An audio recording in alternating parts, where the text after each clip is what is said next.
नमस्कार साथियों, मैं आपका भाई राकेश कुमार पलवल हरियाणा से एक बार फिर से आपके सामने आता हुआ और अपने वही डेली रूटीन में सुबह घूमने का जो हमारा रूटीन है उसको पूरा करते हुए आशा करता हूँ भाई आप सभी एकदम ठीक ठाक और मस्त होंगे और ठीक रहने चाहिए। जैसा कि आप देख रहे हैं मौसम एकदम मस्त हो चुका है।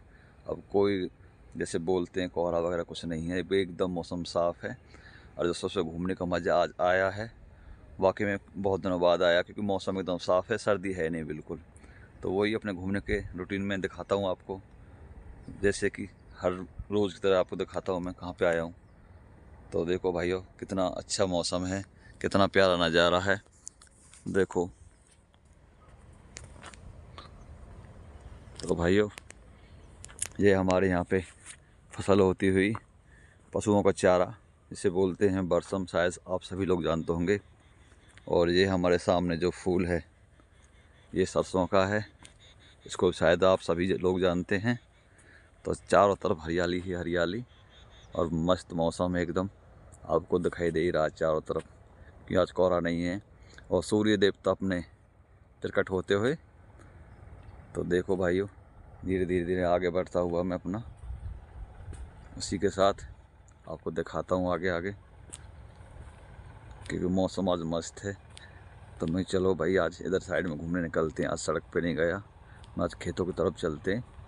तो देखो भाइयों क्योंकि ये मौसम आज, कल भी मौसम साफ था वैसे तो अब सर्दी गायब भी हो चुकी है। अब इसके बाद तो गर्मी के अलावा कुछ नहीं है। तो देखो भाइयों ये पुराना वृक्ष यहाँ पे, ये गूलर का पेड़ है, बहुत ही पुराने टाइम का ये भी यहाँ पे। और पूरे जंगल में एक ही वृक्ष है यहाँ पे बस, और कोई वृक्ष नहीं है। तो मैं आपको दिखाता हूँ धीरे धीरे आगे बढ़ते हुए। देखो कितना प्यारा मौसम, मस्त मौसम हो चुका है। और देखो मैं आपको दिखाता हूँ, ये सामने से एक ट्रैक्टर आ रहा है, वहाँ से नज़र आ रहा है आपको सामने ट्रैक्टर। ये अपने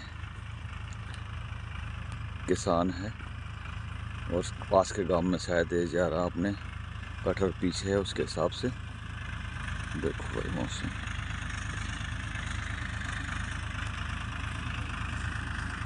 जो सर्दी पड़नी वो तो भाई पड़ चुकी, इसके बाद अब कुछ नहीं है। ये गांव का ही लड़का है और ये कटहर का काम भी करता अपने किसानों के, पशुओं के लिए चारा काटने वाली जो कटहर होती है उसको लेके पास के गांव में जाता हुआ। भाई यहाँ पे कभी आप आओ, आपको जो ऐसा नज़ारा कहीं नहीं मिलेगा देखने के लिए। देखो भाइयों मैं आपको फिर से दिखाता हूँ।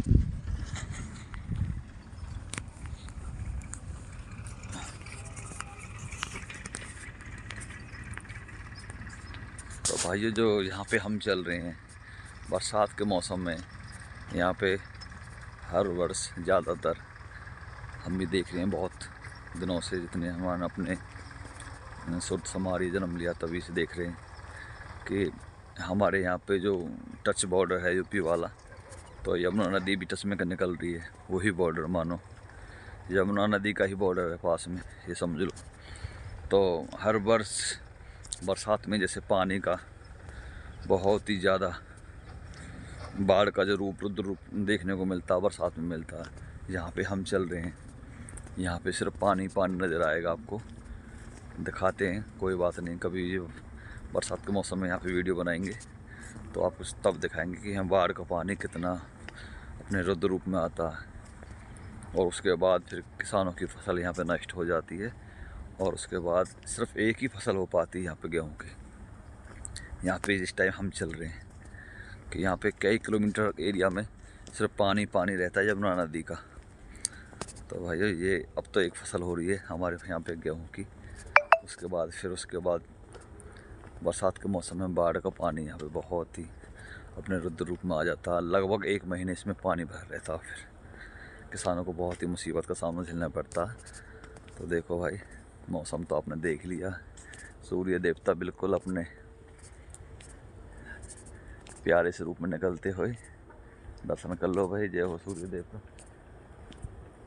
इसके बिना भी कुछ नहीं है। हर मौसम अपनी अपनी जगह पे ठीक है, जैसे सर्दी का मौसम, सर्दी का जितना भी सर्दी पड़ेगी और कोहरा वगैरह होगा, उसी हिसाब से गेहूं की फसल बहुत ही अच्छी बनती है, उसी हिसाब से बहुत ही अच्छी फसल पकती है। सर्दी नहीं तो फिर गेहूं की फसल भी ज़्यादातर अच्छी नहीं पक पाती। तो हर मौसम अपनी अपनी जगह पे ठीक है। गर्मियों का मौसम में अलग मज़ा, सर्दियों का अलग है। तो भाई इस टाइम तो सर्दी का मज़ा लेते हुए, वैसे तो ज़्यादातर 10 महीने गर्मी ही पड़ती है, मुश्किल से 1.5-2 महीने का जो रहता है सर्दी का, वही मज़ा ले पाते हैं बस। तो देखो भाइयों, आपको दिखाता हूँ फसल बढ़ती हुई। इस टाइम धीरे धीरे अपने फसल बढ़ती हुई, ये रास्ता कच्चा ही रास्ता गांव के लिए, जो खेतों वाला रास्ता होता। तो धीरे धीरे हम भी अपने घर की तरफ निकलते हुए, क्योंकि जो घूमना फिरना एक्सरसाइज वगैरह वो तो हम कर चुके हैं अपनी। उसके बाद तो बस घर पे जाना, उसके बाद अपने शॉप के जाने की तैयारी करनी है, कि उसका भी टाइम टेबल ज़रूरी है। देखो पक्षी क्या मस्ती करता हुआ। तो भाइयों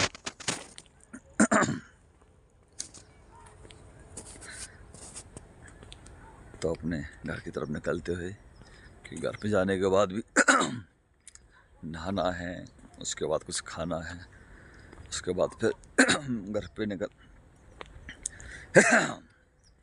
गले में खसखस होती हुई। तो ज़रूरी है भाई, सभी काम अपनी लाइफ में टाइम के हिसाब से अपना रूटीन बना लो सभी। हमने तो रूटीन अपना बनाया हुआ है, जैसे कि सुबह का टाइम 1 घंटा हमारा घूमने का होता है। उसके बाद सबसे पहले खड़े होने के बाद अपने पानी पीते हैं गर्म करके। फ्रेश होने के बाद अपने पशुओं का चारा वगैरह वो करते हैं। उसके बाद फिर अपना दूध निकालते हैं पशुओं का। दूध को घर पे रखने के बाद अपने घूमने के लिए निकल आते हैं। अब यहाँ से जाएंगे, अपने नहाएंगे, दूध वगैरह पीने के बाद अपने शॉप पर चले जाएंगे। पूरा दिन वहाँ पे अपना टाइम काट के शाम को टाइम अपने घर पे आ जाएंगे। अपना ये है डेली का रूटीन। ऐसी सभी की अपने जीवन सभी का ऐसे ही व्यतीत हो रहा है, सभी का वही डेली का रूटीन है। बस यही है भाई, अपना कीमती समय सुबह के लिए ज़रूर निकालें, जिससे पूरा दिन अपना शरीर फिट रहे और आप भी फिट रहो। मैं तो आपसे बार बार यही हर वीडियो में यही कहता हूँ। देखो आप पक्षियों को भी देखो, ये भी सुबह टाइम निकाल कर अपने भोजन की तलाश में हर रोज़ यहाँ पे आते हैं। तो भाई आप भी ज़रूर टाइम निकाला करो। अब धीरे धीरे घर की तरफ बढ़ते हुए, क्योंकि रात को भी एक हमारे यहाँ पे हमारे एक भाई विष्णु भगत जी 7 दिन से तपस्या कर रहे थे, और उनकी आज तपस्या पूरी हो चुकी है। उन्होंने 7 दिन अपने खड़े होकर तपस्या की थी, और उसके बाद उसकी तपस्या आज पूरी हुई। उसके बाद आज यहाँ पे जो भी प्रसाद का प्रोग्राम है, जैसा भी है, तो उसमें भी एक बार हमें जाना ज़रूर है। तो इसलिए धीरे धीरे आगे बढ़ने के बाद जल्दी से अपने तैयारी करते हैं। उसके बाद फिर यहाँ पे भी आना हमको एक बार। तो भाई मौसम बड़ा मस्त। अब उसके बाद ये महीने निकलने के बाद फिर कहोगे भाई गर्मी बहुत है, गर्मी बहुत। अब तो सभी बोलते कि सर्दी सर्दी सर्दी। तो भाई सर्दियों का मज़ा लिया आपने, अब गर्मियों में पसीना छूटने वाला कुछ ही दिनों बाद। ठीक है भाई। पर हाँ, एक बात ज़रूर ध्यान रखो, ऐसे खाने से बचो जो भी लीवर पे आपको इफ़ेक्ट देता है। कि हल्का खाना लो, हार्ड चीज़ को यूज़ मत करो। और अपने ज़्यादातर जो भी कोई अपने शराब वगैरह इनसे बचो, और कोई भी मीट वगैरह यूज़ करता हो उनसे भी बचने की कोशिश करो, क्योंकि ये हर क्वेश्चन नहीं। पौष्टिक आहार सिर्फ शुद्ध शाकाहारी खाओ, तो जीवन में कभी कोई बीमारी पैदा नहीं हो सकती भाई। इस बात से तो हम कह सकते हैं आपसे। ठीक है भाई, चलते हैं धीरे धीरे आगे बढ़ते हुए। अब अपना टाइम तो हो चुका है, सूर्य देवता भी देखो कितना ऊपर पहुंच चुके हैं। अब जल्दी जल्दी कदम बढ़ाने पड़ते हैं अपने। तो भाई ये रास्ता सीधा घर के लिए निकल रहा है कि घर भी यहाँ से अभी से लगभग 1 किलोमीटर पड़ेगा। तो भाई मैं तो आपसे यही करता हूँ रिक्वेस्ट कि आप अपने हर रोज़ घूमें, डेली के लिए अपना टाइम निकालो, कीमती समय जो हो। अगर इस टाइम आप टाइम निकाल लोगे तो शरीर के अंदर अपने कोई बीमारी वो हो ही नहीं सकती। कीमती समय निकाल के अपने घूमने की कोशिश किया करो सुबह सुबह, जिससे हमारा माइंड भी फ्रेश होता है और शरीर भी बिल्कुल स्वस्थ रहता है। तो भाई इसी के साथ में अपने वीडियो को विराम देता हूँ। आशा करता हूँ आपको मेरा वीडियो बहुत अच्छा लगता होगा, और जिस भाई ने मेरा चैनल सब्सक्राइब नहीं किया हो वो सब्सक्राइब ज़रूर किया करें, और वीडियो को लाइक करें और शेयर करें। इसी के साथ मैं अपने वीडियो को विराम देता हूँ। धन्यवाद, नमस्कार साथियों।